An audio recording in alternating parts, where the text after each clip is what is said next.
Hello everyone, welcome you all in genuine counsellor. तो दोस्तों, आज की वीडियो में बात करने वाला हूं सीट एक्सेप्टेंस फीस की deduction policy and adjustment policy को लेके। तो इस वीडियो को पूरा एंड तक देखना, आपके लिए काफी ज्यादा हेल्पफुल होने वाली है और साथ ही साथ मैं कुछ इंपॉर्टेंट पॉइंट्स भी डिस्कस करने वाला हूं इस वीडियो में। तो इस वीडियो को पूरा एंड तक देखना आपके लिए बहुत ही ज्यादा हेल्पफुल होने वाली है। और हाँ, जो इस चैनल पर नए हैं इसको सब्सक्राइब कर ले ताकि आने वाले टाइम में आपको मेरे चैनल के थ्रू ऐसी नोटिफिकेशन मिलती रहे। गाइस चलिए फिर बिना टाइम वेस्ट किए शुरू करते हैं आज की वीडियो को। तो गाइस स्टार्ट करने से पहले मैं आप सभी को बात बताना चाहूंगा, क्योंकि आप जैसा जानते हो कि 7 जून से आपका रजिस्ट्रेशन स्टार्ट हो चुका है सीसीएमटी का और ये 28 जून तक चलने वाला है। तो आपके पास अभी अच्छा खासा टाइम है, आप आराम से रजिस्ट्रेशन करो। क्योंकि देखो, रजिस्ट्रेशन करना बड़ी बात नहीं है, इसमें सबसे इंपॉर्टेंट आपका चॉइस फिलिंग एक इंपॉर्टेंट पार्ट हो जाता है। आप थोड़ी सी भी गलती आपको एक लो ग्रेड कॉलेज पे लैंड करा सकती है, तो इसको आप ध्यान से करें। और अगर आपको कोई भी डाउट आता है तो आप मुझसे पर्सनली कांटेक्ट कर सकते हैं। जैसा आप जानते हो कि मैं आपको पेड काउंसलिंग प्रोवाइड करता हूं, जिसका कॉस्ट सिर्फ 99 रुपीज़ ही रहने वाला है, जिसमें आपको पर्सनली कॉल पे गाइड करूंगा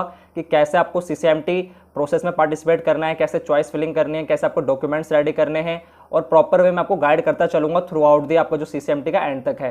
तो आपके लिए काफ़ी ज़्यादा हेल्पफुल होने वाला है। साथ ही साथ बहुत सारे बच्चों की ऐसी भी क्वेरी रहती है कि सर मुझे एमटेक में जाना चाहिए कि नहीं जाना चाहिए, क्या मुझे इस गेट स्कोर पे एमटेक में एडमिशन मिल जाएगा तो मुझे प्लेसमेंट मिलेगी कि नहीं मिलेगी। तो उन सबसे रिलेटेड अगर आपको कैरियर गाइडेंस में चाहिए तो वो भी मैं आपको प्रोवाइड करता हूँ। तो आप चाहते हो मुझसे कांटेक्ट करना तो अपने इंस्टाग्राम के लिंक आपको डिस्क्रिप्शन में प्रोवाइड कर दूंगा, आप उसके थ्रू मुझसे कांटेक्ट कर सकते हैं। और गाइज ये आपके लिए काफ़ी ज़्यादा हेल्पफुल होने वाला है, क्योंकि मैं मानता हूँ कि यार अगर आप किसी भी नए स्टेज पे जा रहे हो उसके बारे में पहले अच्छे से समझ लो, उसके बारे में पता कर लो क्या अपॉर्चुनिटी रहने वाली है। डायरेक्ट हमें कहीं भी जाके ऐसे ही नहीं चले जाना चाहिए। जो गलती हमने अपने बीटेक में कर दी वो गलती में दोबारा हमें एमटेक में नहीं करनी चाहिए। एमटेक एक बहुत अच्छी डिग्री है, उसे अच्छे से समझ के जाएं, बेकार में उसको ऐसे ही नहीं कि भेड़ चाल की तरह दूसरों की तरह अपना जाके उसको परस्यू करना स्टार्ट कर दे और बीटेक के वाला ही हाल हो जाए कि एमटेक के बाद में जॉब नहीं मिल रही है। तो ये बहुत इंपॉर्टेंट थिंग है, आपको ये चीज़ समझनी चाहिए। ठीक है गाइस, तो अगर आप चाहते हो कि आपको प्रॉपर वे में गाइडेंस मिले तो आप मुझसे कांटेक्ट कर सकते हो। तो चलिए गाइस, अब मैं बात कर लेता हूँ जो आज का टॉपिक है हमारा, कि हमारी जो रिफंड पॉलिसी और जो एडजस्टमेंट पॉलिसी क्या रहती है सीसीएमटी की। तो देखो, मैं आपको एक चीज़ क्लियर करता चलूँ। जो आपका स्टार्टिंग है, आपका जो आप रजिस्ट्रेशन करते हो, चाहे आप अपना मेन राउंड में रजिस्ट्रेशन करो या चाहे आप स्पोर्ट राउंड में रजिस्ट्रेशन करो, आपको 3000 रुपीज़ देने होते हैं। तो वो आपका रिफंडेबल बिल्कुल नहीं है, वो आपको बिल्कुल है कि जो अगर एक बार आपने दे दिया तो उसमें से आपको 1 रुपये भी नहीं मिलेंगे, वो नॉन रिफंडेबल होता है। ठीक है, अब बात आती है कि सर ये सीट एक्सेप्टेंस फीस जो होती है उसका क्या होता है। तो देखो, सीट एक्सेप्टेंस जो फीस होती है आपकी 30,000 रुपीज़ होती है फॉर आपका मेन राउंड एंड 40,000 होती है आपका स्पोर्ट राउंड। तो जो बच्चा अगर मेन राउंड में 30,000 दे देता है तो उसको स्पोर्ट राउंड में पार्टिसिपेट करने के लिए ओनली 10,000 देने होते हैं, और जो डायरेक्टली आपका जो स्पोर्ट राउंड में पार्टिसिपेट करते हैं उनको 40,000 डायरेक्टली ही देना पड़ता है। ठीक है, तो बात आती है कि सर अगर मेरे को कॉलेज नहीं मिला या फिर मैंने कॉलेज मिला मैंने लिया नहीं वो वाला कॉलेज, तो मुझे कितना पैसा वापस मिलेगा और मेरा कितना पैसा कट जाएगा। तो इसमें कुछ पॉइंट्स हैं जो सीसीएमटी ने मेंशन किए हैं, मैं आपको ये स्क्रीन पे शो भी कर दूंगा और अच्छे से डिटेल में आपको मैं सारे पॉइंट समझाऊंगा। तो चलिए फिर मैं आपको एक पॉइंट समझाने स्टार्ट करता हूँ। पहले पॉइंट से बात करें तो इसमें आपका आ रहा है कि adjustment of seat fees and participation fee. तो देखो, एडजस्टमेंट कैसे होता है इसके अंदर मैं आपको बता देता हूँ कि इसके अंदर आपका जो भी आप 30,000 रुपीज़ जमा करते हो वो आपको, अगर मान लो मेन राउंड में आपको कोई सीट मिल जाती है या फिर आपने स्पोर्ट राउंड में गए और स्पोर्ट राउंड में जाने के बाद आपको कोई सीट मिल गई और आप कॉलेज ले लेते हो, तो इसमें से 1 भी रुपये डिडक्ट नहीं होगा। सारा का सारा आपके जो कॉलेज की फीस है उसमें एडजस्टमेंट उसका हो जाएगा। मतलब अगर आपने 30,000 जमा किए हैं और आपको मेन राउंड में कोई सीट मिल गई तो आपके 30,000 जो हैं आपके फीस में कम हो जाएंगे, फर्स्ट सेमेस्टर की जो कॉलेज की फीस होगी। आप अगर स्पोर्ट के थ्रू कॉलेज में गए हैं तो आपका 40,000 डिडक्ट हो जाएगा कॉलेज की फीस से। तो इस चीज़ की टेंशन मत लेना कि सर इसमें भी हमारा कोई पैसा कटेगा कि नहीं कटेगा। अगर आप एडमिशन ले लेते हो तो आपके 1 रुपये भी नहीं कटेंगे। ठीक है, अब बात हम कर लेते हैं कि rules for refund of seat acceptance fees paid in regular rounds. तो देखो यार, इसमें क्या होता है कि कुछ आपको डिडक्शंस होते हैं, कहीं पे आपका 1000 डिडक्शन होगा, कहीं पे आपका 2000 का डिडक्शन होगा। तो मैं बात करूं अगर, तो देखो दे रखा है इसमें after depositing the SAF in regular rounds, मतलब क्या सीट एक्सेप्टेंस फीस अगर आप जमा करा देते हो और आप जो है 30,000 आपने जैसे दे दिया और उसके बाद आप फर्स्ट राउंड या सेकंड राउंड में डॉक्यूमेंट्स वेरीफाई नहीं करा पाए ढंग से, मतलब आपको डॉक्यूमेंट्स में कोई दिक्कत आ गई, आप उस टाइम पे डॉक्यूमेंट्स वेरीफाई नहीं करा पाए, या फिर आप कॉलेज आपने एक्सेप्ट कर लिया और वहाँ पे फिजिकली जाके डॉक्यूमेंट को वेरीफाई नहीं करा पाए, तो उस केस में आपको 1000 डिडक्ट हो जाएगा और आपको 29,000 जो है आपको वापस मिल जाएगा।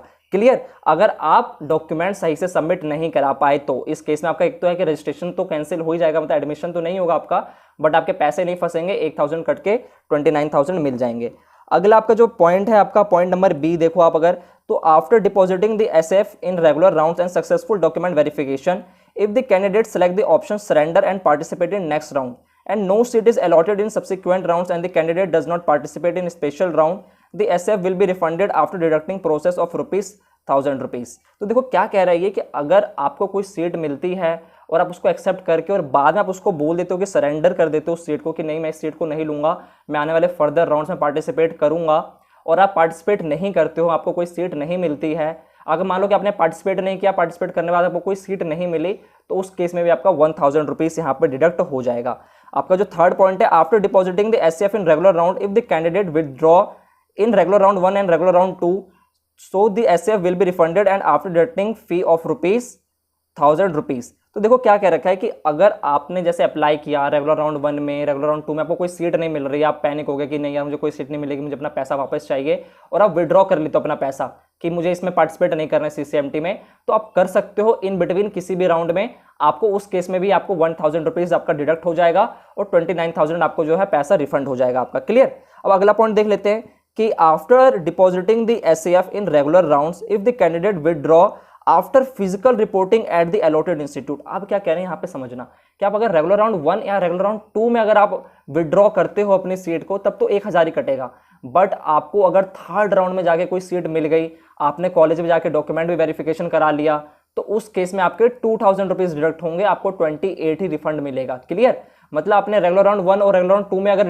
विदड्रॉ किया है तो आपको अपना 1000 ही लूज करना होगा। अगर आप थर्ड राउंड में जाके डॉक्यूमेंट वेरीफाई करा के भी सीट नहीं लेते हो तब आपका 2000 डिडक्ट हो जाएगा। अब लास्ट राउंड, मैं इसका लास्ट पॉइंट पढ़ देता हूं।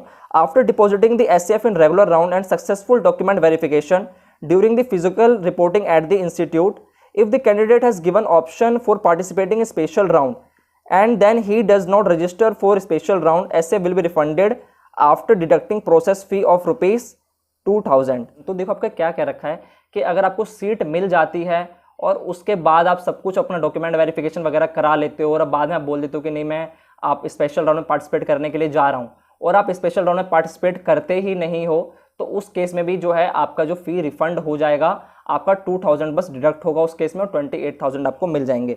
तो ये दो केस थे जहां पे आपको ₹2000 आपका डिडक्ट हो रहा था। ये सारा था आपका अभी तक रेगुलर राउंड के लिए। अब मैं बात करूंगा कि स्पोर्ट राउंड में आपका कैसे डिडक्शन होता है। तो देखो स्पोर्ट राउंड में क्या होता है कि आपको जैसे ₹40,000 देने हैं, तो 40,000 अगर आपको कॉलेज मिल गया तब तो आपका कोई भी पैसा नहीं कटेगा, आपको सारा का सारा 40,000 आपका जो है एडजस्ट हो जाएगा आपकी कॉलेज फीस में, उस टाइम पे आपका एक भी रुपये नहीं कटेंगे। जो नेक्स्ट पॉइंट है क्या रखा है कि if no seat is allotted to the candidate in special round 1 and the candidate exercise withdrawal in special round 1 from further counselling process. ठीक है। तो देखो क्या रखा है यहाँ पे कि अगर आपने स्पेशल राउंड 1 में पार्टिसिपेट किया और आपको कोई सीट ही नहीं मिली, तो आप क्या कर रहे हैं कि आप पैनिक हो गए कि नहीं यार मुझे तो सीट मिलेगी नहीं, मैं अपना रिफंड करा लेता हूँ, मैं पैसा वापस ले लेता हूँ। ठीक है। तो उस केस में क्या होगा कि आपके 2000 आपके डिडक्ट हो जाएंगे और आपका फिर से ये जो 38,000 है आपको रिफंड हो जाएगा। फिर नेक्स्ट पॉइंट है आपका कि after allotment of seat in special round 1 आपका जो है आप प्रॉपर वे में डॉक्यूमेंट वेरीफाई नहीं करा पाए, या फिर जो कॉलेज पहुंचने के बाद आप जो है डॉक्यूमेंट्स वगैरह सही से सबमिट नहीं करा पाए, तो उस केस में भी आपका ₹2000 डिडक्ट हो जाएगा। देखो आप डॉक्यूमेंट सबमिट नहीं करा पा रहे, इसका मतलब क्या एडमिशन तो कैंसिल हो ही चुका है, आपका जो फी था उसमें भी आपका 2000 का डिडक्शन हो जाएगा, आपको 38,000 ही रिफंड मिलने वाला है। अब मैं बात करूं नेक्स्ट पॉइंट की, after allotment of seat in special round 1 and successful document verification, those having got allotted seat in regular round and no change in the allotment in special round 1, if the candidate select the option surrender and participate in next round and no seat is allotted in special round 2। अब देखो क्या कह रखा है यहाँ पे कि आपने स्पेशल राउंड 1 में पार्टिसिपेट किया, आपको सीट भी मिल गई, पर आप वहाँ पे आपने उसको एक्सेप्ट भी कर ले, पर बाद में जाके आपने सरेंडर कर दिया कि नहीं मैं स्पेशल राउंड 1 की सीट नहीं ले रहा हूँ, मैं स्पेशल राउंड 2 में भी पार्टिसिपेट करूँगा, और आपको मान लो कि स्पेशल राउंड 2 में कोई सीट ही नहीं मिली, तो आपको देखो स्पेशल राउंड 1 वाली सीट नहीं मिलेगी क्योंकि आप उसको सरेंडर कर चुके हो और आप इसको सरेंडर करने के बाद स्पेशल राउंड 2 में आए हो। तो इस केस में क्या होगा, अगर आपको सीट नहीं मिली तो भी आपका 2000 का डिडक्शन हो जाएगा, आपको 38,000 आपको रिफंड हो जाएंगे। क्लियर। देखो जो लास्ट पॉइंट है काफ़ी इंपॉर्टेंट है, इसको अच्छे से समझना। जैसा कि आपको जो फर्स्ट राउंड था, अगर उसमें आप अपनी सीट छोड़ते हो, विड्रॉ करते हो, तो आपका पैसा रिफंड हो जाएगा, बस 2000 का डिडक्शन होगा। बट अगर आप लास्ट जो है सेकेंड राउंड में चले गए और उसमें भी आपको सीट मिलेगी, वो चाहे सीट आपको कैसे भी मिल सकती है, तो उस सीट को आपको लेना ही पड़ेगा। अगर आप उसे छोड़ देते हो तो आपका पूरा पैसा जो है कॉलेज को चला जाएगा, आपके पास एक रुपये नहीं आएंगे। तो इनका मतलब है कि अगर आप लास्ट जो राउंड में, लास्ट स्पोर्ट राउंड को जो भी सीट मिली, आपको लेना ही पड़ेगा, आप उसे छोड़ नहीं सकते। तो देखो इसमें भी गाइस ट्रिक होता है कि कैसे हमें स्पोर्ट राउंड की भी चॉइस फिलिंग करनी चाहिए। तो ये सारी चीज़ें मैं अपने पेड काउंसलिंग में अच्छे से बच्चों को समझाता हूँ कि कैसे आप मेन राउंड में फिल करो, कैसे आप अपने स्पोर्ट राउंड में चॉइस को फिल करो। तो आप चाहते हो तो मुझसे कांटेक्ट कर सकते हो। मैंने जैसा कि आपको बताया कि इंस्टाग्राम की जो लिंक है मैंने आपको डिस्क्रिप्शन में प्रोवाइड कर दिया, आप जाके चेक करो और मुझे मैसेज करो। और बाकी जो नॉर्मल क्वेरी है उसके लिए कोई चार्ज नहीं है, छोटी मोटी क्वेरी के लिए कोई चार्ज नहीं होगा, मुझे पर्सनली ऐसे भी कांटेक्ट कर सकते हो। ओके गाइस, तो गाइस होपफुली वीडियो आपको बहुत ही अच्छी लगी होगी, तो इसे अपने दोस्तों को भी शेयर करना, साथ ही साथ लाइक और सब्सक्राइब करना मत भूलना। तो गाइस अब मैं वीडियो को यहीं खत्म करता हूँ। लास्ट में बस इतना ही बोलना चाहूंगा कि प्रिपेयर करते रहे और अपनी लाइफ में आगे बढ़ते रहें। Okay guys, thank you.